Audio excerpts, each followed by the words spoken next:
Venue de nuit, l'attaque a eu lieu dans le village de Mbo, près de Beni, dans l'est de la RDC.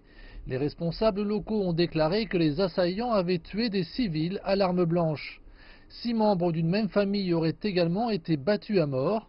Les autorités ont imputé l'attaque aux forces démocratiques alliées, une milice islamiste ougandaise agissant dans l'est de la RDC. De leur côté, les habitants locaux ont accusé l'armée d'avoir tardé à réagir à l'attaque. Malgré l'opération, il n'y a pas de mesure de protection ou de sécurité qui empêcherait la population d'être attaquée. Aucune mesure n'est prise pour sécuriser les principales voies de transport.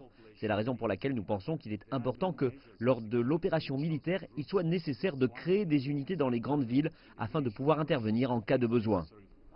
Je n'ai jamais vu une chose pareille. Habituellement, une intervention militaire n'est pas un événement où les jeeps se rendent où il se passe des choses et où rien n'est fait. Une intervention est-elle censée être ainsi ? L'armée n'a pas encore apporté de réponse à ces critiques. Cette attaque est la dernière d'une série de massacres commis par les rebelles depuis le lancement de l'offensive par l'armée congolaise en octobre. La semaine dernière, l'armée congolaise a déclaré avoir tué 25 membres du groupe rebelle lors d'une importante offensive à l'est. L'est de la RDC compte de nombreux groupes armés qui ont tué des civils et attaqué du personnel de santé qui tentait de contenir l'épidémie d'Ebola.